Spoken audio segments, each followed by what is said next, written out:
Gerhard Bloom, once again, looking at the tyranny and the delusions of the social justice movement. So, no doubt you are now aware that, yes, Columbia University, the university authorities there have finally called in the police. Because this movement, these fascists for Palestinian justice and social justice, they weren't happy with glamping out on the university grounds, right? No, they had to take over a building, right? Smash windows, overturning soda machines and, vandalizing the place and holding this building hostage to their insanity. Well, enough was enough. The police were called in, got rid of these little tyrants, these little narcissistic fascists for their own vanity and social justice, right? Another university in New York, same thing, cleared them out. And meanwhile, Portland University, right? University, I think State University, Portland. Yes, Antifa thugs and these fascists for social justice, took over a library, smashing windows, spray painting walls, absolutely vandalizing, destroying the place. As yet, the university authorities have not called in the police because, that wouldn't be all that sensitive. And needless to say, these university officials are deeply sympathetic to this leftist ideology. Where do you think these empty-headed kids get this stuff from? They don't get it from, reading important works of history and philosophy and literature. Solzhenitsyn, I would be surprised if they're not burning that book in the front lawn, right? Along with Orwell's 1984. No. So, at any rate, they're standing by, allowing this monstrosity to occur. Universities, Jewish students, in addition to being spat upon and assaulted, prevented from attending their own campus, right? They're being prevented by these bullies. They have every right. It's not Benjamin Netanyahu. Some Jewish kid pays his tuition, has every right to attend, right? But no, these thugs for social virtue won't let them on. In a very telling incident, Harvard University, the American flag was taken down and up goes a Palestinian flag. This is in microcosm exactly what has happened in Europe. Country after country in Western Europe is being inundated by Muslim radicalism, right? Islamic fascism. In addition to their throwing their wives and daughters in cloth bags, they're genitally mutilating their daughters, honor killing their gay kids. Yes, this happens. Happens in Canada, right? These honor killings, right? Forced marriage, child marriage. Yes, this is happening right under our noses, and politicians turn a blind eye to it because, they don't want to alienate the Muslim vote. More on that later. At any rate, what I'm suggesting here is those countries in Western Europe, the Muslims there want Sharia law. They say so explicitly. They're not hiding the ball here. This is Islam. Islam is a militant, theocratic tyranny, and yes, it define law, don't you know? Sharia, define law. They think democracy is an affront. You have the divinely inspired law given by Allah. Who are you to replace that with, human law or voting? No. So, at any rate, Western Europe is falling to Islam.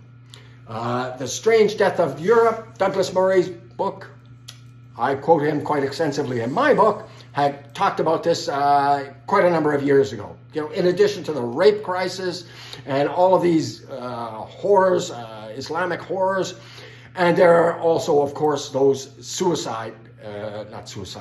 these terrorist attacks, right? A litany.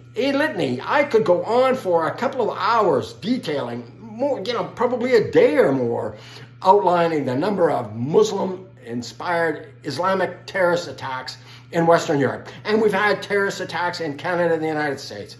The reason why we don't have more, two reasons. One, the relative population is very small. And number two, we've done a very good job of integrating. That actually has everything to do with the numbers involved. We didn't allow, hundreds of thousands, or in the case of Europe, millions of illegal refugees to flood in, or migrants from Islamic countries. Those people who came in were vetted, and they came in small numbers. They had no choice but to integrate. There are cities, in Britain, in France, in Sweden, utterly ruled by Sharia law, where the police can't go in day or night unless they go in strength, right? Awful. And so as the police are being called in to clear out these little Nazis for Palestine, Joe Biden is planning on bringing in refugees from Gaza. This is outrageous. This is in the aftermath of the horrific attack on Israel, 7th October, December, I believe it was. There was a major survey of the citizens of Gaza, what their thoughts were on Hamas. Over 70%, more than that, supported Hamas and its atrocities. That's why you don't want a flood of these people coming in. This is also why Egypt doesn't want anything to do with them. It has its own problems with Muslim radicals and radicalism and the Muslim Brotherhood. Muslim Brotherhood is from Egypt. Hamas, it is the Palestinian franchise for the Muslim Brotherhood. They don't want anything to do with them. Syria doesn't want them. Jordan, the country was nearly overthrown by Palestinian militants, right? Palestinian militants, they got rid of thousands, tens of thousands of these people. In Lebanon, same thing. Lebanon, the Paris of the Middle East, it was a Christian majority country, right? And then the Palestinians came in, Yasser Arafat, the PLO, and war and bloodshed. And then, of course, then you get Hezbollah coming in with the support of Iran. So it's a shithole. And so Lebanon doesn't want any more of this nonsense. So none of these Arab countries will take them in. And let me be very clear. I met a young Palestinian gentleman just yesterday. Nice young man. Needless to say, we have some disagreements about the Palestinian cause, but he's a nice young man. I can't imagine him ever, going into the jihadi business. No. And I have several very dear non-practicing Muslim friends of mine. They don't support this theocratic tyranny and Islam. Most of these young men from Iran, they've seen what the world looks like under theocratic tyranny, and they don't want anything to do with it. So at any rate, Biden, he will do anything, sell his soul to get reelected. And if that means, currying favor with the Dearborn, Michigan radical Muslims, he will do it. Bring in, thousands, tens of thousands, hundreds of thousands, God knows how many Palestinians in. Remember, over 70% of these people support Palestinian terrorism. And well before this, I cite this in my book about the support amongst the Palestinians for terrorism. They don't consider, there was a suicide bombing in an Israeli nightclub, killed scores of innocent people. Palestinians were asked, do you consider that terrorism? Vast majority, no. One wonders what they would consider terrorism, right? They will use children as young as 12 years old in suicide attacks. Years ago, when I was a kid, there was a song, Russians love their children too. As it happens, the Russians do love their children and did love their children. So no, they're not sending their kids off in suicide vests during the middle of the Cold War. The Palestinians, they send their kids out as suicide bombers. Here's something you might not be aware of, and it shocked me. They will take some young gigolo Palestinian, seduce a Palestinian girl, then they confront her with the evidence of her infidelity and say, well, you have a hard choice here now, don't you? You can either become a suicide bomber, or we tell your family about your little romantic indiscretion, and she knows her family will kill her. So yeah, suicide vest, off she goes then.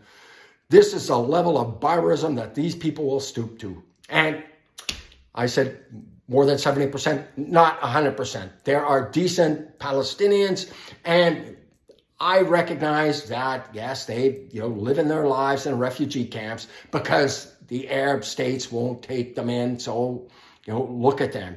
And had they taken them in the immediate aftermath of 1948 and then 67 war, when there were refugees, had they taken them in before they started generation after generation radicalizing their own children, this problem could have been solved. But instead, no, the Arab countries wanted to point to those poor Palestinians and refugee camps and say, oh, the world needs to do something about it, and Israel needs to take them back in. Spoke about this in a previous video, right? There were about as many Jews displaced from the Arab world as there were from the Palestinian and the West Bank and all of that, right? Jews took them in. Israel took them in. Yes, over 800,000 displaced Jews from the Arab world, many of whom lost absolutely everything. They didn't get any right to return. They didn't get any financial compensation. And yes, they were living in tents. And Israel got to work at building homes and, giving them citizenship right away. Anyways, no, this nonsense has got to stop. Islam, yes, moderate, peaceful Muslims. Islam isn't moderate and it's not peaceful, never has been. 1400-year horror show. Emulating the Prophet Muhammad. Yes, sexually enslaving, married a 9-year-old girl, which married, right? Sexual and domestic slavery, that's what child marriage is, right? Beheadings, sawing off of limbs, that was Muhammad, right? Anyways, thank you so much for your time and attention. Do check out my other videos in the series, I hope. And please drop a thumbs up, gratifies my fragile male ego. And more importantly, check out my book, Deconstructing Social Justice. It's available on Amazon. Not important because I wrote it. I wrote it because the issues could not be more important. And yes, I bring the receipts. Thank you so much for your time and attention. Bye-bye now.